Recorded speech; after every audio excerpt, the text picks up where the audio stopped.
ഹിപ്നോസിസിൽ നമ്മൾ ഉറങ്ങാനായിട്ട് ഏറ്റവും ഹെൽപ്ഫുൾ ആയിട്ട് നമ്മളെ സഹായിക്കുന്ന ഒരു കാര്യമാണ് ട്രാൻസ് എന്നുള്ളൊരു അവസ്ഥ. ഈ ട്രാൻസ് എന്ന് പറയുന്നത് പലപ്പോഴും അതൊരു വലിയ അതീന്ദ്രിയമായ കാര്യമൊന്നുമല്ല. ഏതൊരാളിലൂടെയും ജീവിതത്തിലൂടെ പലവട്ടം കടന്നു പോയിട്ടുള്ള ഒരു അവസ്ഥയാണ് ട്രാൻസ് എന്ന് പറയുന്നത്.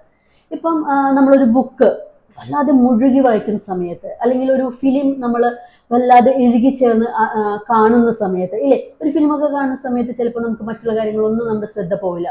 ഒരു ബുക്ക് നമ്മൾ വായിക്കാൻ എടുത്തു കഴിഞ്ഞാൽ അതിൽ തന്നെ ശ്രദ്ധിച്ചുകൊണ്ടിരിക്കുമ്പോൾ പലപ്പോഴും നമുക്ക് പുറമേ നടക്കുന്ന ഒരു കാര്യങ്ങളെ കുറിച്ച് നമുക്ക് അറിയില്ല, അല്ലെ. അപ്പോൾ അങ്ങനെ ഇഴുകിച്ചേർന്ന് സ്വയം അലിഞ്ഞു ചേരുന്ന ഒരു അവസ്ഥയിലേക്ക് നമ്മൾ അറിയാതെ എത്തിപ്പെടാറുണ്ട്. അതിനാണ് ട്രാൻസ് എന്ന് പറയുന്നത്. ഇവിടെ നമ്മൾ ഉറങ്ങാനായിട്ട് അങ്ങനെ ഒരു അവസ്ഥ സ്വയം സൃഷ്ടിച്ചെടുക്കുകയാണ് ചെയ്യുന്നത് ഹിപ്നോസിസിലൂടെ. അത് വളരെയധികം ബലവത്താണ്. കാരണം പലപ്പോഴും ട്രാൻസിലിരിക്കുമ്പോൾ നമ്മുടെ മെന്റലി നമുക്ക് പുറമേ നിന്നുള്ള കുറേ കാര്യങ്ങളിലേക്ക് ആഴത്തിലേക്ക് ഇറങ്ങിച്ചെല്ലാനും അത് ആക്സെപ്റ്റ് ചെയ്യാനുമുള്ള ഒരു കഴിവുണ്ട് നമ്മുടെ സബ് കോൺഷ്യസ് മൈൻഡിന്. അതായത് ട്രാൻസ് എന്നൊരു അവസ്ഥയിലേക്ക് നിങ്ങൾ കടന്നു എന്നതിനർത്ഥം അവിടെ കോൺഷ്യസ് മൈൻഡിനേക്കാൾ കൂടുതൽ സബ് കോൺഷ്യസ് മൈൻഡിന് കൂടുതൽ പ്രയോറിറ്റി വന്നു എന്നുള്ളതാണ്. ഇവിടെ നമ്മൾ ചെയ്യുന്നത് ആ ഒരവസ്ഥ ബോധപൂർവം നമ്മൾ ക്രിയേറ്റ് ചെയ്യുക എന്നുള്ളതാണ്. അതിന് ആദ്യം ചെയ്യേണ്ട ഒരു കാര്യം എന്ന് വെച്ച് കഴിഞ്ഞാൽ നമ്മൾ ഉറങ്ങാൻ പോവാണ് എന്നുള്ളൊരു ബോധം നമ്മളിലേക്ക് ഉണർത്തിയെടുക്കുക എന്നുള്ളതാണ്. അതായത് അതിനൊരു കൃത്യസമയം വയ്ക്കുക. എന്നും 10 തൊട്ട് 10:30 വരെയുള്ള സമയത്തിനുള്ളിൽ നമ്മൾ ഉറങ്ങിയിരിക്കും എന്നുള്ള ഒരു തീരുമാനം നമ്മൾ എടുക്കുക എന്നുള്ളതാണ് ആദ്യമായിട്ട് വേണ്ടത്. അപ്പൊ 10-നും 10:30-ക്കുള്ളിൽ എന്ത് തന്നെ പ്രശ്നങ്ങൾ വന്നു കഴിഞ്ഞാലും നമ്മൾ ആ ടൈമിൽ കിടക്കാനായിട്ട് ഓർമ്മ വെക്കണം. ഓക്കെ. രണ്ടാമത്തെ ഒരു കാര്യം എന്ന് വെച്ച് കഴിഞ്ഞാൽ നമുക്ക് പലപ്പോഴും ഉള്ള സ്വഭാവമാണ് ഉറങ്ങാൻ കിടന്ന് ഉറക്കം വന്നില്ലെങ്കിൽ ഉറങ്ങുന്നത് വരെ നമ്മൾ എന്ത് ചെയ്യും? ഒന്നുമില്ലെങ്കിൽ TV കാണും, അല്ലെങ്കിൽ മൊബൈലിൽ സെർച്ച് ചെയ്തുകൊണ്ടേയിരിക്കും, അല്ലെ, മൊബൈൽ കണ്ടുകൊണ്ടേയിരിക്കും. അപ്പോൾ ഈ 2 ഡിവൈസ് നമ്മൾ മാറ്റി വെക്കുക. ഉറങ്ങാൻ കിടന്നു കഴിഞ്ഞാൽ 10-നും 10:30-ക്കും ഇടയിൽ കഴിഞ്ഞാൽ ഈ രണ്ട് എന്നല്ല വേറെ എന്ത് കാര്യങ്ങളും നമ്മൾ മാറ്റി വെക്കുക എന്നുള്ളതാണ് രണ്ടാമത്തെ കാര്യം. മൂന്നാമത്തെ കാര്യം, നമുക്ക് പലപ്പോഴും പല ഇഷ്ടങ്ങളുണ്ട്. ഉറങ്ങാനായിട്ട് നമുക്ക് ഇഷ്ടമുണ്ട്, അല്ലെ. ചിലപ്പം നമുക്ക് ഉറങ്ങാൻ കിടക്കുമ്പോൾ നല്ല നല്ല ഓർമ്മകൾ മനസ്സിലേക്ക് കൊണ്ടുവരാം. നമുക്ക് ഏറ്റവും നല്ല ഹാപ്പിനെസ് നൽകുന്ന മൊമെന്റ്സ്, അല്ലെങ്കിൽ നമുക്ക് കിടക്കാനായിട്ട് ഇപ്പം പലരും പറയാറുണ്ട്, നിലാവുള്ള രാത്രിയിലൊക്കെ ടെറസിന്റെ മീതെ കിടക്കാൻ ഭയങ്കര ഇഷ്ടമുണ്ട് ആൾക്കാരുണ്ട്. അതുപോലെ കടപ്പുറത്ത് കിടക്കാനായിട്ട് ഇഷ്ടമുണ്ട് ആൾക്കാരുണ്ട്, അല്ല. ഇതൊന്നും പലപ്പോഴും നമുക്ക് പ്രാക്ടിക്കൽ അല്ല. പക്ഷെ നമ്മുടെ മനസ്സിൽ നമുക്ക് ആ ഒരു സ്പേസ് ക്രിയേറ്റ് ചെയ്തെടുക്കാനായിട്ട് പറ്റും.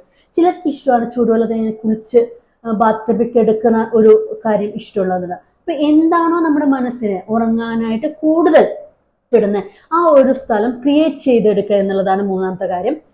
നാലാമത്തെ കാര്യം എന്താണെന്ന് വെച്ച് കഴിഞ്ഞാൽ, നമ്മളെക്കാൾ മടിയനാണ് നമ്മുടെ മനസ്സ് എന്ന് നമ്മളൊന്ന് അറിഞ്ഞിരിക്കുന്നത് നല്ലതാണ്. നമുക്കിപ്പോൾ പണിയെടുക്കാൻ പലർക്കും മടിയല്ലേ. അതിനേക്കാൾ ഭയങ്കര മടിയനാണ് നമ്മുടെ മനസ്സ്. നമ്മുടെ മനസ്സിന് വെച്ച് കഴിഞ്ഞാൽ ഏറ്റവും ഇഷ്ടം ചുമ്മാ ഇരിക്കാനാണ്. മനസ്സിന് ഇഷ്ടപ്പെട്ട കാര്യങ്ങളിലേക്ക് ഇങ്ങനെ കയറൂരി വിട്ട് കഴിഞ്ഞാൽ അതിന് ഏറ്റവും ഇഷ്ടമാണ്. അപ്പൊ പണിയെടുക്കാൻ പറഞ്ഞു കഴിഞ്ഞാൽ നമ്മുടെ മനസ്സ് കൃത്യമായിട്ട് അതിനേക്കാൾ നല്ലത് ഉറങ്ങുകയാണെന്ന് എന്ന തീരുമാനത്തിലെത്തും. ഓക്കെ.